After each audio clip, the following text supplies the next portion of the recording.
This is Radio Nederland, the Dutch World Broadcasting System in Hilversum, Holland. Good morning, good afternoon, or good evening, everybody, and good evening especially to listeners in South Asia. And now, another Media Network Latin America special presented by Jonathan Marks. Quiero la noche de amor. Dame tu mundo, dame tu mundo para mí. Hello there and welcome to this edition of the programme. Later on we'll be having news from Asia and the Pacific, but first let's look at our main topic today, namely broadcasting in Latin America. So far in this occasional series, we've been looking at some of the basics of listening to Latin America from different parts of the world, mainly on the 60-metre tropical band. Latin America is certainly an area of political activity, so our correspondent Tony Jones, based in Paraguay, has been looking at how border and territorial disputes between countries in this region affect the programmes heard on the local radio stations. A rather difficult question to answer, Jonathan, in that local transmissions from the affected areas in the north of the continent are far from easy to monitor during local daytime, when news programming would be at its maximum. The latest dispute between Ecuador and Peru is a case in point.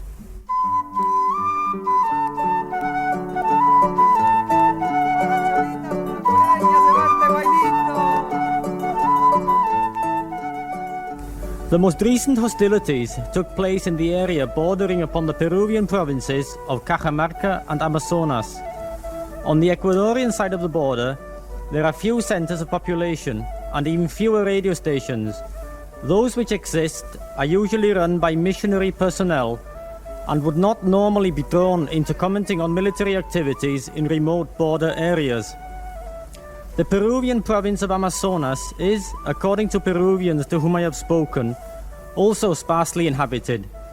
Cajamarca, on the other hand, appears to be in the process of being developed, and along with San Martin, the province on Amazonas' southern border, has provided the largest number of new Peruvian shortwave stations during the past 2 years.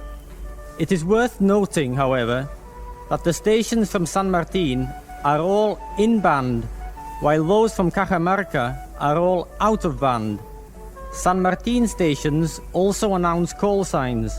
Those from Cajamarca do not. As official information is very hard to come by, it would not be unreasonable to speculate that the stations in Cajamarca are operating without official sanction, though this is by no means certain, but are tolerated by the authorities because they are relatively near to the disputed areas. A case of possession is 9/10 of the law. Having speculated thus far, however, it should be pointed out that programming over the Cajamarca stations seems to be exclusively of the musical kind, and is probably intended purely as entertainment for the local inhabitants, rather than for propaganda purposes against the Ecuadorians. It is my personal experience that only rarely do non-governmental stations in South America engage in political mudslinging at the people who live on the other side of the border. After all, most of these stations are commercial and often rely on advertising from both sides of the border.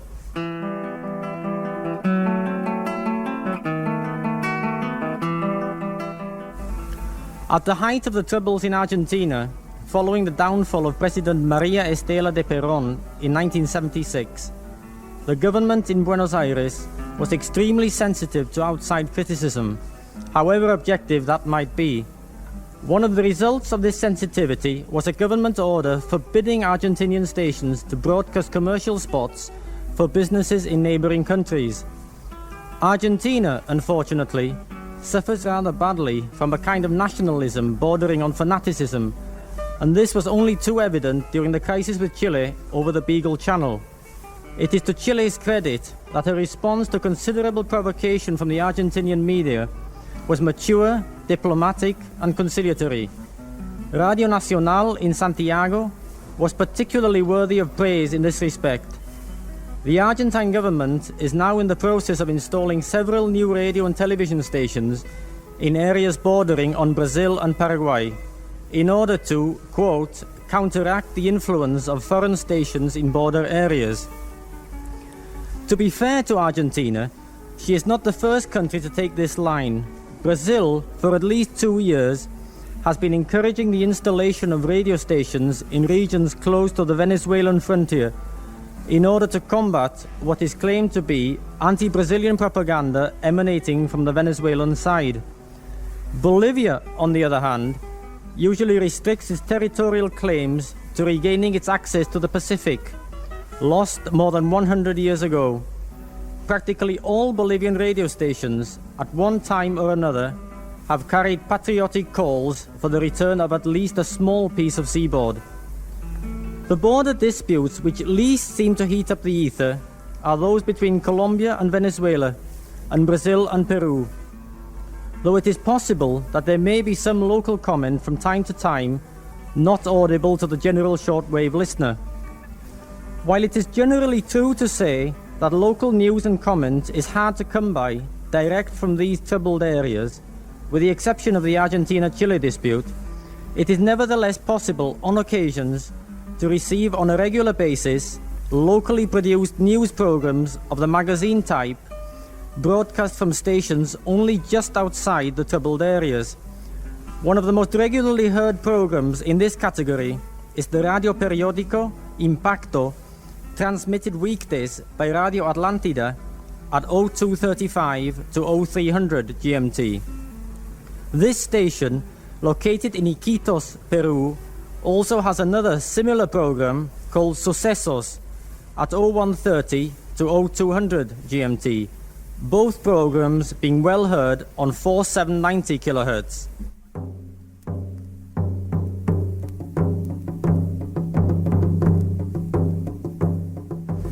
For comprehensive news of important national events with good backup stories, I should recommend to a listener reasonably fluent in Spanish the following stations and news bulletins. In Peru, Radio El Sol on 5970 kHz at 1130, 1800 and 0500 GMT. In Ecuador, Radio Iris 3380 kHz at 1200 and 2330 GMT. Cadena Radial Ecuatoriana 4656 kHz at 1100, 1700, 2200 and 0400 GMT. And Radio Quito, key station of the Ecuador Radio network on 4920 kHz at 1130, 2300 and 0330 GMT. In Bolivia, unfortunately, some of the best current affairs programs are currently off the air due to the political situation currently existing. Should the situation be normalized, listeners to Media Network will be informed as soon as a regular schedule has been established. Monitoring local and national stations during times of border tension can be both amusing and rewarding, as the listener switches from a station on one side of the dispute to one on the other side. If you understand the language, give it a try.